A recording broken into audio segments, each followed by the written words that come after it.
¿Qué tal? Buenos días. Aparentemente habrá un anuncio de nuevos planes de la policía y de seguridad. De eso hablamos y más en República.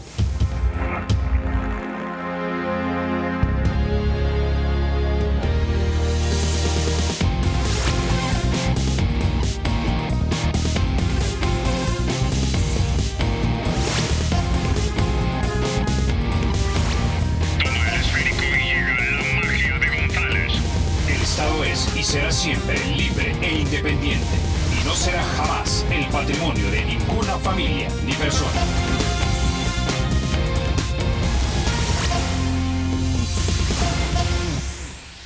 Bueno, sin mayor preámbulo, vamos a introducir a nuestro invitado. Esta mañana nos acompaña el comisionado Howard Cotto. Él es el director de la Policía Nacional Civil. Comisionado Cotto, como siempre, bienvenido a República.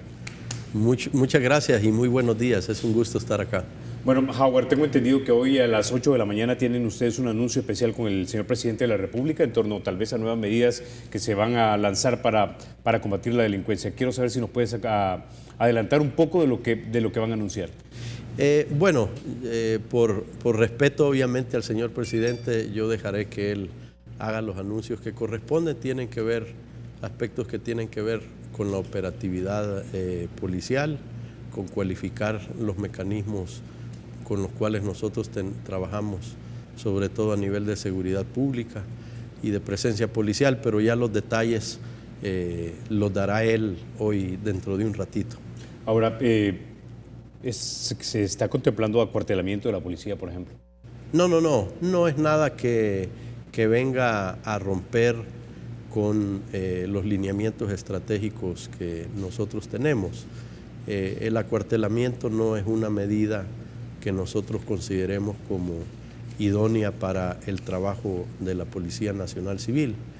En primer lugar, porque está prácticamente fuera de la filosofía o el concepto de seguridad pública que nosotros tenemos. Además, nosotros cada vez que realizamos acciones de acuartelamiento, siempre establecemos muy claramente, en primer lugar, qué tipo de unidades se van a acuartelar, por qué periodo de tiempo, porque las condiciones de infraestructura de la Policía Nacional Civil son, no hay esas condiciones como para permanecer acuartelados y es muy difícil continuar o dar un seguimiento efectivo a un lineamiento estratégico de la policía como es la implementación del modelo de policía comunitaria con una policía acuartelada, ¿verdad? Necesitamos de una policía que tenga contacto ciudadano permanente, que el policía tenga las posibilidades de interactuar no solo por la vía del contacto ciudadano, sino también con sus vecinos, con su familia. Hay todo un concepto sobre eso en materia de seguridad pública. Entonces siempre, por eso tú ves que las acciones de acuartelamiento tienen que ver con periodos de tiempo relativamente cortos. Ok, antes de continuar, Howard, quiero que escuchemos lo que dijo el fiscal general de la República, Douglas Meléndez, cuando hablaba acerca de ciertas medidas extremas que se podían tomar, algo que lo había dicho, no sé si en complemento o en acompañamiento a lo que había dicho también el presidente de la Asamblea, el señor Guillermo Gallegos. Escuchemos. Yo creo que la idea del señor presidente de la Asamblea es buena, es importante, debe hacerse, porque ante las situaciones anormales hay que buscar soluciones también anormales. Y de esas medidas extremas se refería a estados de emergencia, no sé si focalizados, por ejemplo. ¿Ustedes creen que eso le ayudaría? Habría que estudiar en qué circunstancias, porque cada vez que se habla de esto no se puede quedar uno en los conceptos, ¿verdad? Sino que tiene que ver qué acciones se hacen. Yo creo que estamos en una situación en la cual los planes y las líneas estratégicas que nuestra institución ha seguido son bastante positivas y que no habría que tomar acciones que luego pudieran tener una repercusión en las acciones de seguridad. En ese sentido, todas estas propuestas hay que analizarlas a detalle, el papel que la policía sobre todo jugaría. Nosotros, por ejemplo, consideramos que estamos en un muy buen momento en materia de investigación, de resultados. Las unidades investigativas de la Policía Nacional Civil han venido siendo muy eficaces. Creo que hay que volver la vista también hacia las acciones de prevención que se realizan para asegurarnos que las políticas de seguridad avancen. Estas medidas que yo considero bastante extremas, no se trata de descartarlas, pero hay que analizarlas sí muy bien, ¿verdad? Hay que analizar todos los pros y los contras desde nuestra óptica de la institución. También esto podría traer afectaciones al tipo de servicio que nosotros prestamos, y siempre estas cosas hay que verlas desde la coyuntura y desde el momento, a ver si realmente solventan la situación de seguridad que afrontamos en nuestro país. Ahora, Howard, no es algo que, digamos, a mí realmente me fascine tener estado de emergencia, pero entiendo que de alguna manera simplifica algunos de los procedimientos, es decir, hay menos trámite de repente del órgano judicial y tal vez más libertad de operación de la policía para poder hacer lo que ya sabe que tiene que hacer, pero que tiene que seguir ciertas reglas cuando hay un estado normal dentro de la República. Pero un estado de emergencia, ¿no le facilitaría a ustedes a arrestar y detener a las personas que ustedes ya saben son problemáticas? Sí, claro, pero eso es desde el punto de vista únicamente policial, ¿verdad? Toda acción que nos facilite realizar nuestro trabajo, pues es bienvenido, pero habría que hacer esta pregunta también a otros sectores. Por ejemplo, en el ámbito judicial habría que ver cómo se enfrenta esa situación, porque no se trata tampoco, Carlos, de caer en una dinámica que ya hemos vivido en otro momento, ¿verdad? Que es detener por detener y que a las pocas horas esas personas ya estén puestas en libertad, que se sature el sistema administrativo de la Policía Nacional Civil y que deba de invertirse una fuerte cantidad de personal en una dinámica que al final es únicamente una entrada por salida, ¿verdad? Y eso debilita la capacidad real de investigar los hechos que a nosotros nos interesan y focalizar esfuerzos donde realmente los necesitamos. Es decir, medidas de este tipo pueden terminar teniendo un impacto no solo en el quehacer de la policía, a nosotros nos los puede facilitar, pero esto hay que verlo desde un punto de vista sistémico, ¿no? Es decir, si a nosotros nos facilita, habría que ver qué también sucede en el órgano judicial, qué pasaría con la Fiscalía, si ellos tendrían la capacidad también de procesar esto para que después el esfuerzo tal vez se vea reducido a muy poco resultado y una enorme saturación de trabajo. ¿Por qué decimos esto, Carlos? Porque no es la primera vez que se han facilitado condiciones, o no sería la primera vez que se han facilitado condiciones para que esto sea así, y el resultado al fin no ha sido el que todos esperamos. Entonces hay que verlo con un enfoque de toda la institucionalidad, es decir, de todos los que participan en este quehacer. Si lo vemos únicamente desde el punto de vista policial, podría ser que se vea muy efectivo y ante los ojos de la ciudadanía podría parecer algo que tiene un efecto inmediato muy bueno, es decir, se verían muchas más detenciones, masividad en las detenciones, etcétera. Pero si tú vuelves la vista hacia lo que sucede en la otra parte del proceso, tal vez no obtienes el resultado que quieres, ya nos ha sucedido, como digo, en algunas veces, y entonces el efecto final no tiene el impacto que uno quisiera, a costa de tener que descuidar por los niveles de saturación procesos de investigación que sí son importantes, como los últimos resultados que hemos tenido con las operaciones que hemos desarrollado.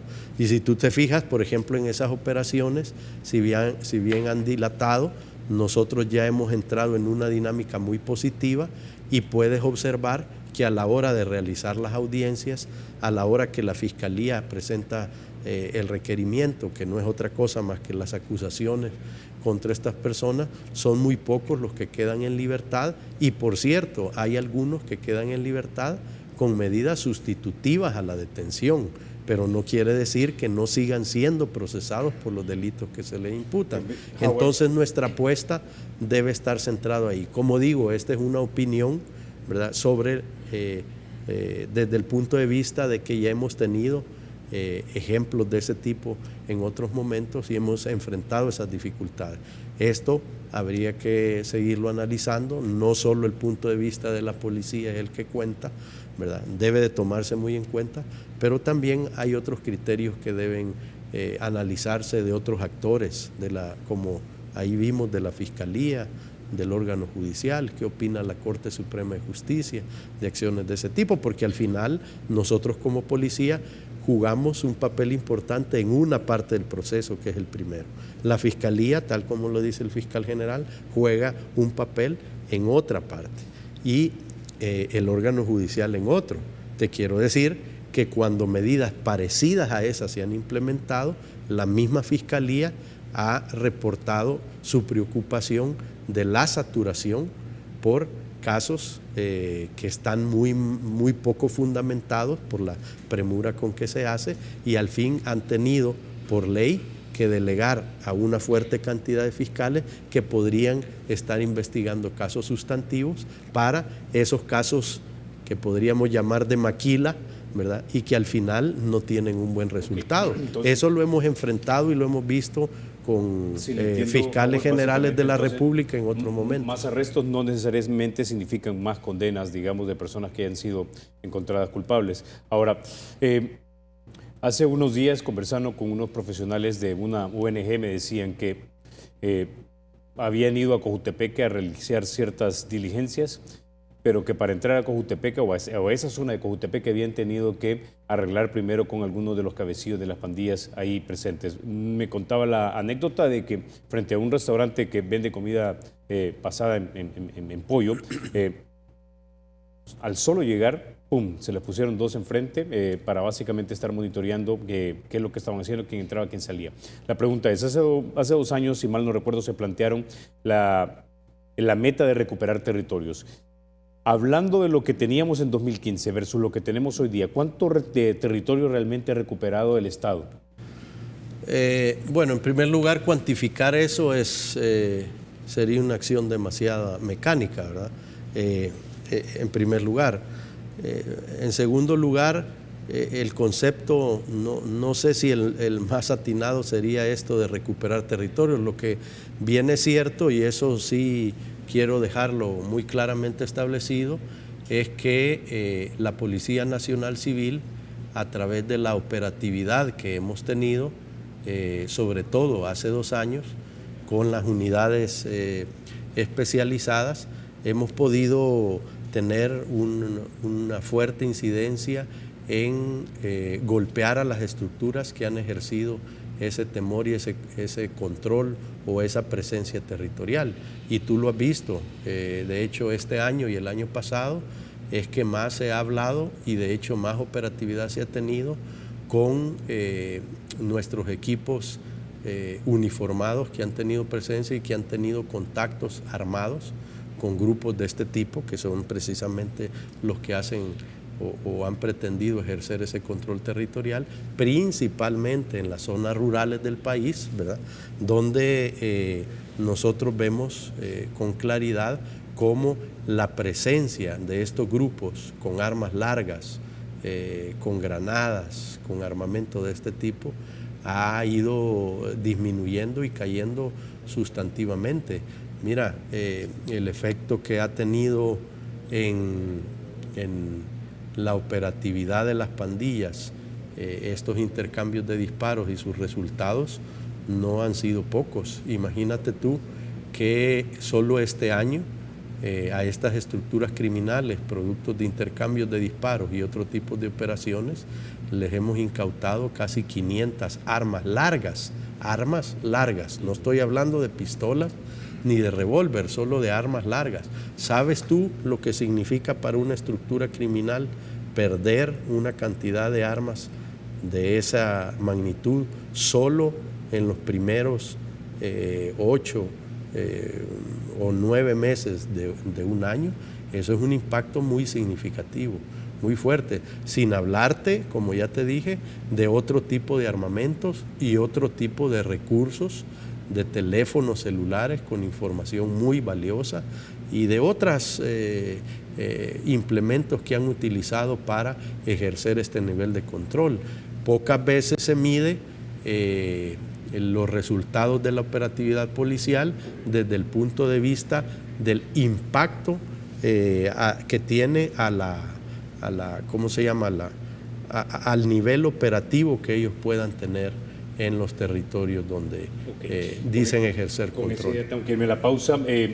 Howard, cuando regresemos hablamos acerca de los planes de la policía para proteger a sus policías, sus oficiales. Antes de eso, para facilitar sus transacciones, el Banco Promérica ahora cuenta con una banca móvil en la que además de ahorrarle tiempo, usted va a poder hacer pagos de préstamos, tarjetas, servicios y transferencias entre cuentas. La aplicación de la banca móvil es gratis y está disponible desde las tiendas Google Play y también del App Store. Ya volvemos.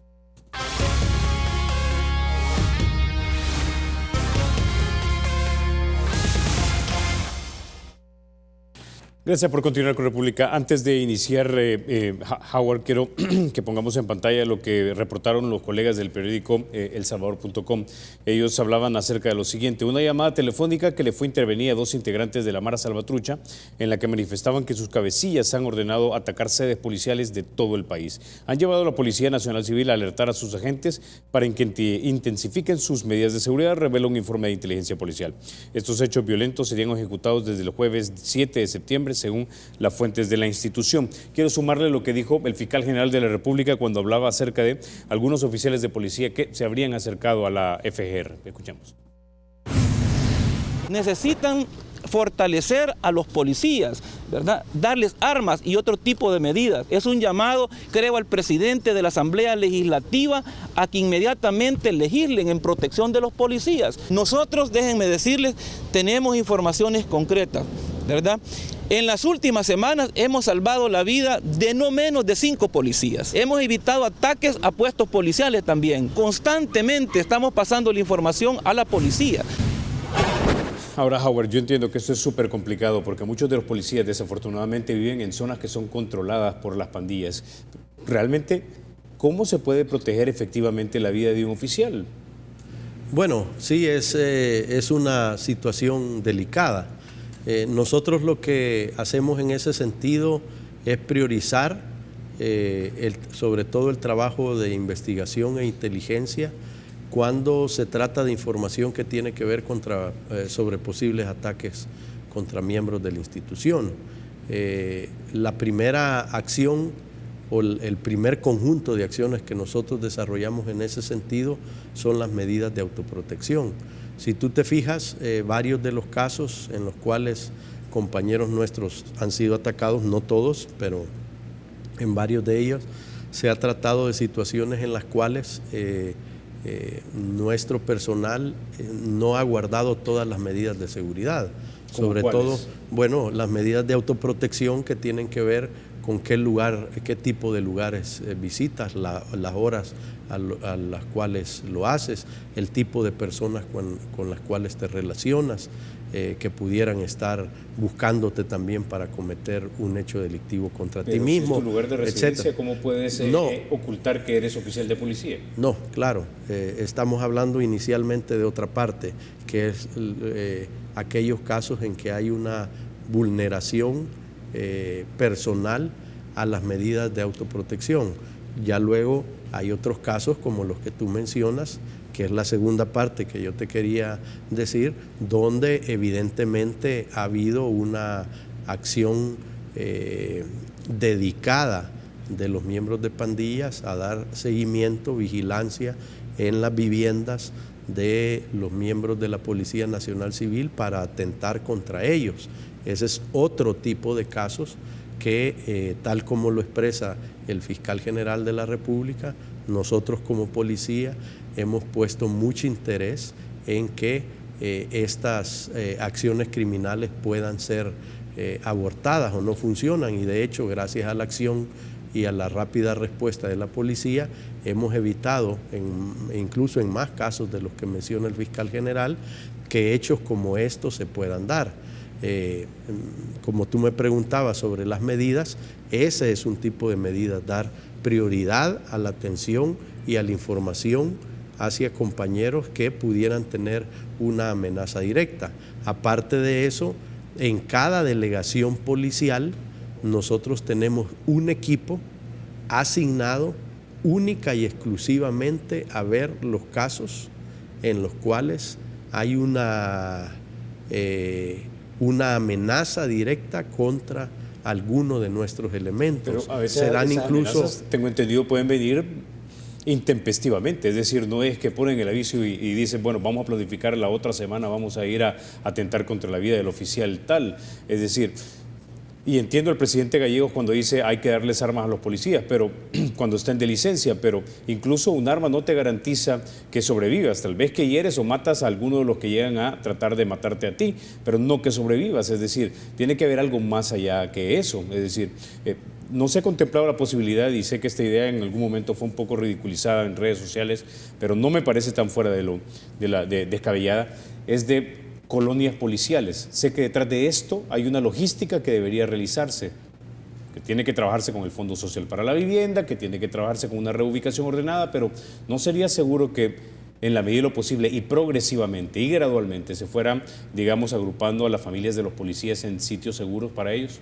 No, es que nosotros no hemos descartado esa opción, pero primero déjame decirte que en esto no se trata de buscar soluciones, o no creo que el problema se solvente con medidas únicas, sino con el conjunto de acciones que se realizan. De hecho, fíjate tú que en este paquete de medidas o de reformas, que se plantearon la semana pasada ante la Asamblea, está la petición de que los policías puedan tener, a los policías les puedan ser decretadas medidas de protección. Es decir, que cuando se tiene información, ya sea por el policía mismo o por fuentes de investigación o de inteligencia, de que sujetos de una estructura criminal pudieran o potencialmente tuviéramos el riesgo de que atentaran contra la vida de un compañero policía o de un soldado o de un custodio, incluso de un fiscal o de un juez, se pudieran decretar medidas de protección, es decir, tener una medida que prohíba terminantemente a los miembros de esta estructura acercarse a determinada distancia de la vivienda o de la presencia del policía o de su familia, y que nos facilite a nosotros como policía poder detener a miembros de estructuras criminales por el simple hecho de acercarse a un policía. Esa es otra medida. Lo que tú planteas también es otra acción, es decir, son un conjunto de acciones. Tú no puedes basar la estrategia de protección a los miembros de la institución en una única acción. Ahora, lo que tú dices o lo que tú planteas es una acción que también es de más largo plazo, y ya lo mencionabas tú. No es fácil eso. Nosotros hemos hecho incluso estudios sobre esta situación, hemos visto la factibilidad con diferentes empresas y con el Fondo Social para la Vivienda, y continuamos trabajando en alguna propuesta que sea viable financieramente, logísticamente, para que algo así pueda existir en nuestro país. No son proyectos sencillos, eso sí te lo digo. La posibilidad de tener colonias residenciales, etcétera, donde solo haya policías, son proyectos que no se solventan de la noche a la mañana, ¿verdad? Requieren de un esfuerzo primero de planificación y luego de desarrollo que no soluciona el problema inmediato. Pero si tú lo enmarcas en un conjunto de medidas que se toman, entonces esto puede tener un efecto positivo. En resumen, lo que quiero decirte, Carlos, es que sobre esto de las medidas de protección a los policías, las acciones que deban tomarse no pueden verse como hechos aislados, sino como un conjunto de medidas que tiendan a disminuir el riesgo de los miembros de nuestra institución a ataques de este tipo, de estructuras criminales que lo hacen con una clara intención de presionar al gobierno para aflojar sobre medidas operativas y administrativas que se han ido tomando, como por ejemplo en las cárceles, como por ejemplo lo que hablábamos anteriormente, ¿no? La presencia de nuestras unidades en el terreno, que ha arrojado que, por ejemplo, en este año tengamos un total de 382 intercambios de disparos hasta el día de ayer, con más de 300 delincuentes de este tipo que han fallecido, una fuertísima cantidad de armas. Esa es la razón por la cual estos grupos criminales enfilan las baterías contra la policía.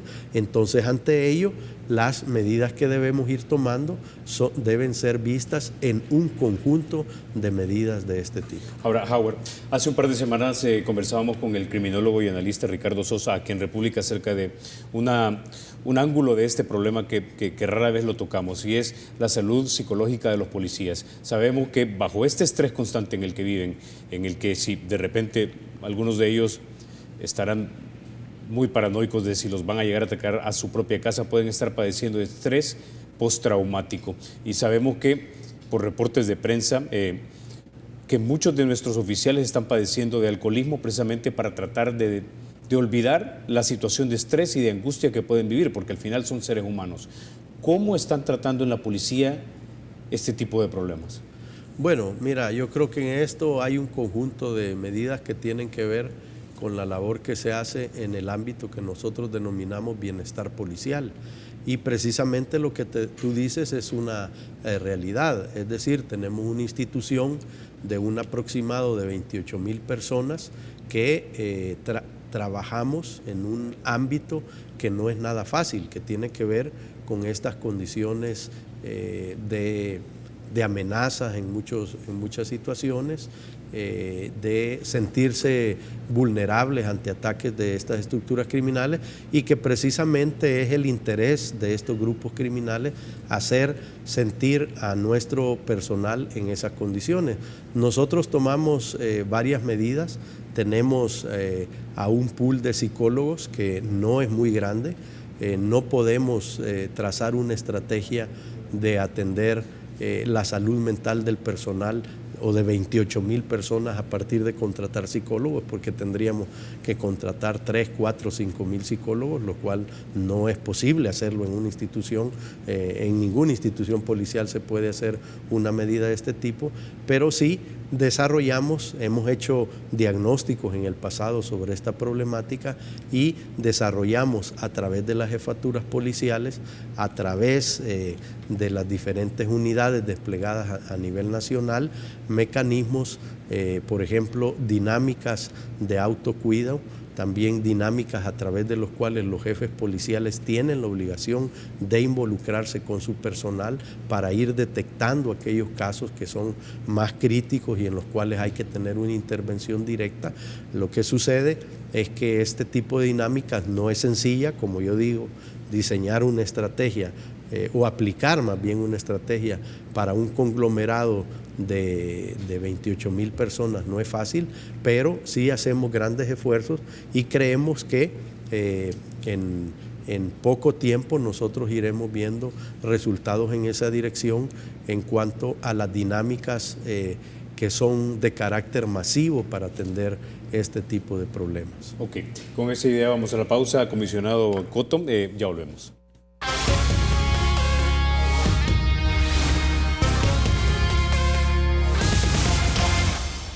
Gracias por continuar con República. Howard, hablemos ahora de otro tema que es bastante delicado y es de grupos de exterminio dentro de la Policía Nacional Civil. Quiero que pongamos en pantalla algo que reportaron los colegas del periódico digital El Faro. Los colegas citaron a un oficial desconocido en un chat que decía lo siguiente: compañeros, hay que tener cuidado con las fotos, seamos listos para montar escenas para que no salgan clavos después, así se lee en el chat. Déjenme retomar también la historia que reportó hace un par de meses el colega Roberto Valencia y Carlos Martínez en Sala Negra, hablando acerca de lo que sucedió presuntamente en un cantón llamado San Felipe, donde una mujer llamada Sandraí Hernández y Óscar Mejía, su pareja, fueron supuestamente asesinados por elementos de la policía por un mal procedimiento, algo que habría detectado el mismo cuñado de esta pareja, que también era oficial de la policía. Sí, mira, en esto nosotros hemos sido muy claros en el sentido de decir que cada vez que hay un hecho de este tipo, nosotros lo retomamos porque no basamos o no es una estrategia de la policía desde ningún punto de vista apostar a que a través de realización de malos procedimientos, ejecuciones extrajudiciales, alteración de escenas, el problema de la violencia y la delincuencia de este país se va a solventar. Eso no es cierto. Eso lo que puede al final es generar una agravación de la situación de violencia y delincuencia en el país. Esa no es ninguna solución ni nosotros la contemplamos así. Lejos de eso tenemos una fuerte, muy fuerte voluntad de investigar los hechos. Ahora lo que sucede es que hay que permitir que la Policía Nacional Civil y que la Fiscalía avancen en cuanto a las investigaciones que se realizan por cada caso. Nosotros como institución hemos puesto a disposición de la Fiscalía y de los procesos investigativos toda la información necesaria para que esto suceda, ¿verdad? Y los resultados se han ido haciendo notar y van a seguir haciéndose notar en esa dirección, ¿no? Esa es la disposición que nosotros tenemos y yo te digo que los casos que se han investigado hasta hoy, independientemente que al final el resultado pudiera ser de condena a miembros de la institución o de absolución de miembros de la institución, nadie puede plantear que la policía no ha colaborado fuertemente en la investigación, a pesar de lo que esto significa, Carlos, porque claro, son retos muy grandes cuando las instituciones tienen que participar en investigaciones de sus propios miembros. Ahora, pero nosotros lo asumimos así. Los colegas de la revista Facto nos dijeron aquí hace un par de semanas que a ellos, a partir del reporteo que hicieron intenso y riguroso, no les parece que estos sean grupos dispersos, sino que ya es una práctica sistemática que tal vez podría tener la aprobación tácita de algunos jefes policiales. Sí, lo que pasa es que hay aquí, con las disculpas y todo el respeto a los periodistas, pero y aquí entramos en el campo de la especulación, ¿verdad? Es decir, hay una investigación sobre un hecho concreto que está documentado, que hay que seguirlo investigando, que por cierto la información, quien presta esta información o la facilita es una persona con la cual hay que tomar la misma actitud que hemos tomado en todos los procesos de investigación, contrastar qué de estos hechos son ciertos y cuáles no, ¿verdad? Pero de ahí que se haga la conjetura que toda la institución policial vive una situación similar, yo no la comparto. Y en última instancia, pues eso habría que demostrarlo. Incluso dentro de cualquier proceso de investigación, aunque no sean policías, cuando tú tienes a una persona que señalas o estableces como testigo para la investigación, tu obligación es contrastar eso con otros hechos fácticos y elementos de prueba recogidas de escenas del delito que demuestren que la información que brinda es real. Pero en eso nosotros no tenemos ningún problema, Carlos. Nosotros hemos facilitado y colaborado. Nadie puede acusar a la policía de no haber colaborado institucionalmente con estos procesos de investigación. De hecho, nosotros hemos realizado en conjunto con Fiscalía, importantes procesos investigativos donde se han determinado o se han descartado procedimientos irregulares por parte de nuestros miembros, y eso lo vamos a seguir haciendo así. ¿Cuántos elementos han sido depurados o están siendo procesados actualmente por este tipo de acciones irregulares y fuera de la ley? No tengo números. Yo la semana antepasada o pasada, no recuerdo, daba el dato que en lo que va del año 560 policías aproximadamente han sido detenidos por el cometimiento de delitos. Ahora, esclarecía yo también que de esos 560, un aproximado de 200 o más están siendo investigados o han sido detenidos, por su participación en intercambios de disparos, porque prácticamente el procedimiento ordinario que se ha establecido por parte de la Fiscalía es que todo hecho en el cual hay un intercambio de disparos sea investigado, y en muchos de esos casos los fiscales han determinado la detención de estos miembros de la institución para ver si luego son sobreseídos o no. Muchos de ellos han resultado después sobreseídos porque se ha demostrado la legítima defensa en estos casos. Luego hay otro grupo de personas de la policía que han sido detenidos por haber participado en la comisión de delitos comunes, de violencia intrafamiliar, de robos, de hurtos, etcétera. Y luego hay otro grupo de esos 560 que también han sido detenidos por nuestras propias investigaciones a nivel de asuntos internos, por su participación en hechos criminales, su participación con miembros de pandillas o con otras expresiones de crimen organizado, o incluso por pertenecer a estos autodenominados grupos de exterminio que, por cierto, nosotros hemos desarrollado investigaciones muy exitosas en esa dirección. Ahora, Howard, entonces, lo que quiero decir es que el papel de la policía en la investigación de todos estos hechos que pudieran involucrar a miembros de la institución ha sido determinante, y la decisión en esa dirección continúa tal como lo estoy planteando. Ahora, Howard, también aquí en República nos ha dicho el periodista Héctor Silva, autor del libro Infiltrados, que el pecado original de la policía, dice, es haber mantenido algunos oficiales de las antiguas estructuras de seguridad de nuestro país, que básicamente trajeron las viejas mañas a una nueva policía que debía servir y proteger, pero que han reproducido básicamente las viejas prácticas y quizás han contaminado a algunos de sus oficiales y efectivos. ¿Estás satisfecho tú con tu oficialidad? Mira, en general sí.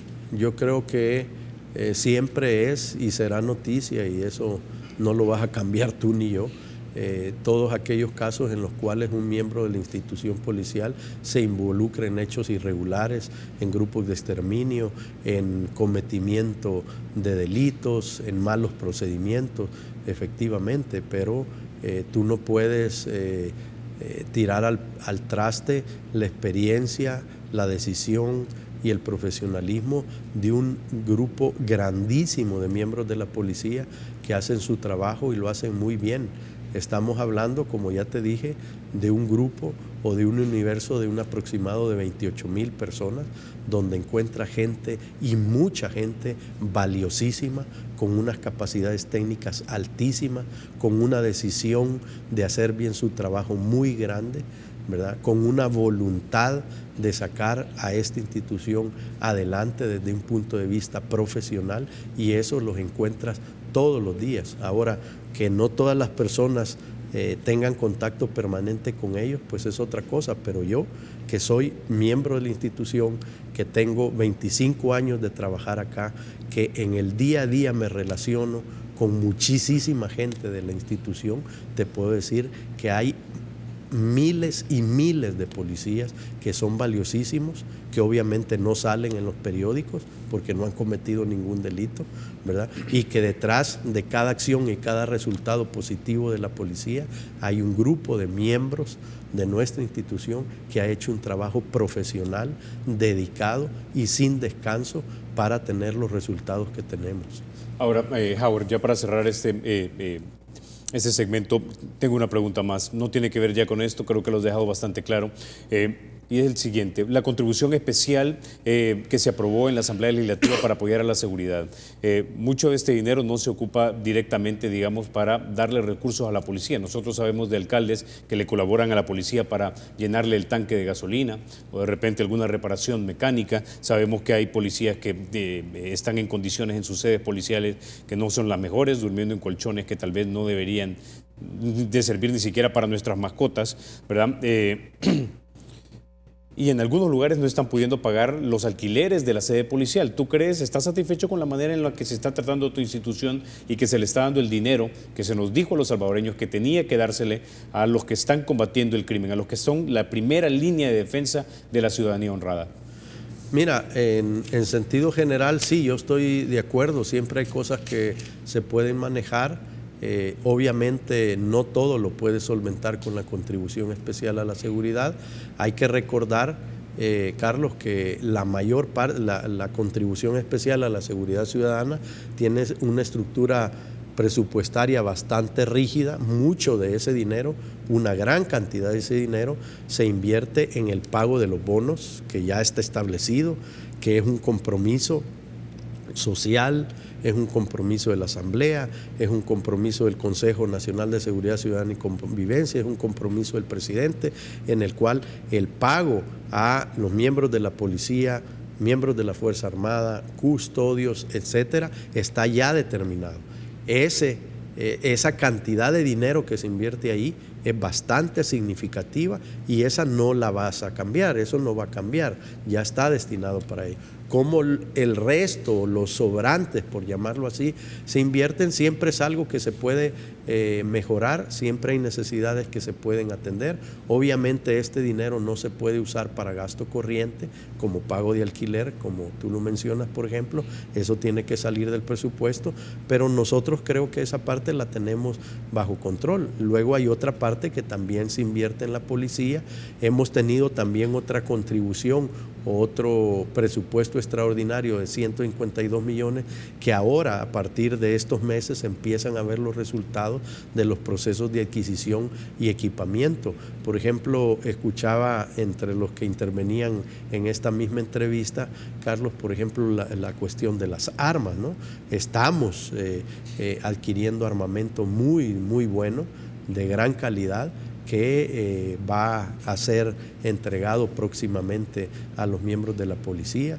Hemos adquirido chalecos, hemos adquirido equipo, hemos adquirido tecnología, ¿verdad?, para las labores de seguridad pública, de investigaciones. Y esto va caminando así, ¿verdad? No, son proyectos que valen fuertes cantidades de dinero, es decir, equipar a una policía de las dimensiones de las que estamos hablando, pues no es sencillo ni barato, pero yo creo que vamos avanzando bien en esa dirección. Perfecto, vamos a la pausa y volvemos.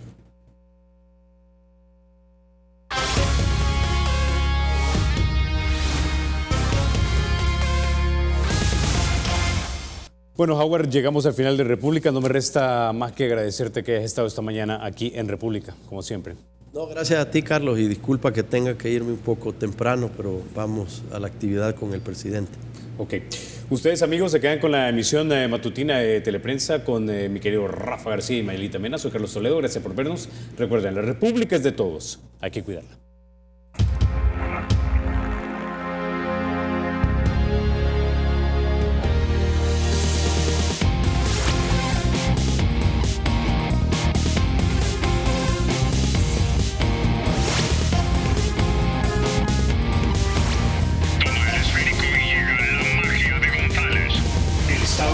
Será siempre libre e independiente y no será jamás el patrimonio de ninguna familia ni persona.